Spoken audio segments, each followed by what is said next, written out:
Olá, sétimo ano. Hoje explicarei para vocês as funções dos pronomes pessoais.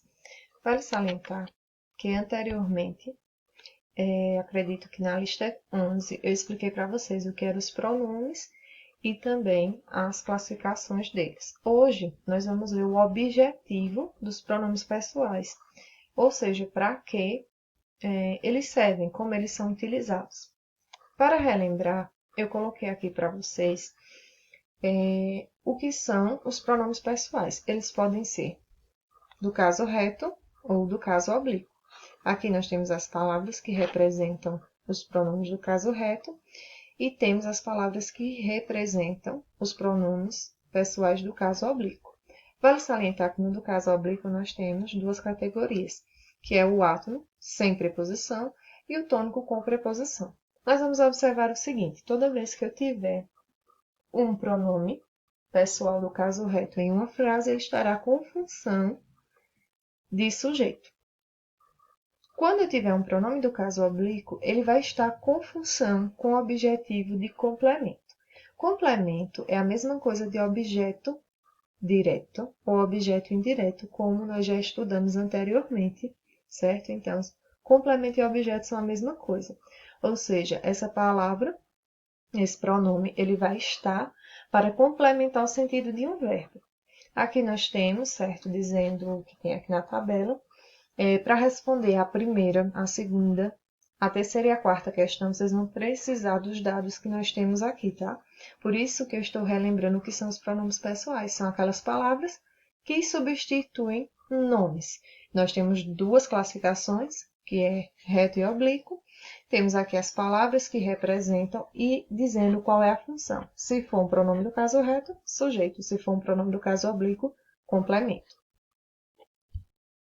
Aqui eu trouxe alguns exemplos apenas para ilustrar o que nós vimos na tela anterior. Nós combinamos de ir ao parque, eu estava muito empolgada. Observe que eu tenho nós e eu, que são pronomes do caso reto. Então, aqui eles têm função de sujeito. Já nos exemplos ao lado, eu tenho, esse livro foi dedicado a vós, os alunos vieram até mim. Observe que neste caso eu tenho o seguinte: eu tenho até mim e a vós complementando o sentido de uma palavra, que no caso é o verbo. Então, aqui ele é classificado como complemento. No caso do oblíquo tônico e no caso do oblíquo átono, também acontece isso. Como a plateia me ouviu cantar e muita gente veio nos prestigiar. Observe que esses pronomes, eles estão não com função de sujeito. Por que não está com função de sujeito, professora? Porque eles não estão praticando, eles não estão recebendo algo. Eles estão apenas ajudando no sentido do verbo das frases.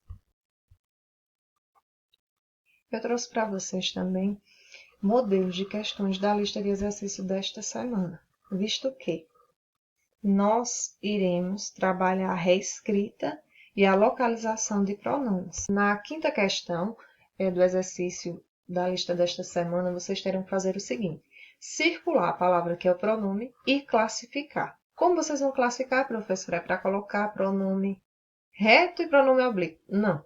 Vocês vão classificar quanto à função, entendam isso.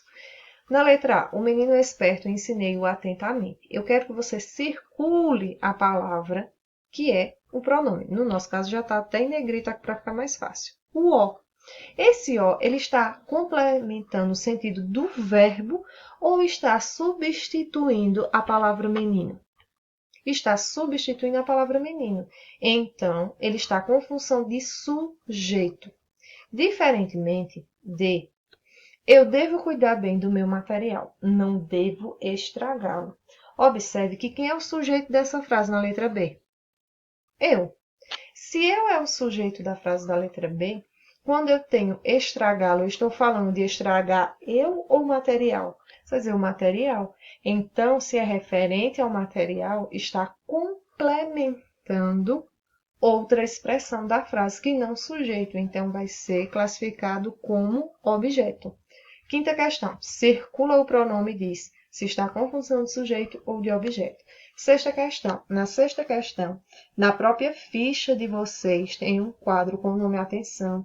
Tem 2 exemplos para que vocês leiam, observem para fazer a reescrita da frase. Na letra A eu tenho, encontrei ele no cinema. Eu vou ter o seguinte na sexta questão. Terei um pronome pessoal e terei que reescrever a frase utilizando um pronome oblíquo. Ele, eu já sei que é aqui o meu pronome do caso reto, é uma palavra masculina, então fica encontrei-o no cinema, tá? Se você observar encontrei, aqui faltou só um i, tá certo? Encontrei-o no cinema. Nós vamos observar na letra B, vou ajudar ela. Essa é a frase. Ela é pronome pessoal do caso reto. Tenho que substituir por um pronome pessoal do caso oblíquo. Então, fica vou ajudá-la. Já na sétima questão, vocês vão observar que vai ter dizendo lá. Para que vocês reescrevam a frase e substituam, no caso, o objeto indireto pelo pronome oblíquo lhe. O exemplo, vou comprar um presente para meu tio. Vou comprar-lhe um presente. Esse lhe aqui, ele substitui a expressão que meu tio, tá? Então, se a gente observar, na lista de exercício vai ter reescrita de frases, utilizando os pronomes oblíquos e os pronomes pessoais do caso reto. Vocês terão que identificá-lo, classificar quanto à função. Quando eu falo em função, eu estou falando em se está como sujeito ou se está como complemento ou objeto. Na sexta questão, trocar um pronome pessoal por um pronome oblíquo na reescrita da frase. E na sétima já vem dizendo que você tem que reconstruir, reescrever aquela frase trocando pelo pronome lhe, ou no singular ou no plural. Espero que vocês tenham compreendido. Qualquer dúvida a respeito da lista de exercício e do conteúdo, nós esclarecemos na terça-feira no grupo. Se cuidem. Um abraço.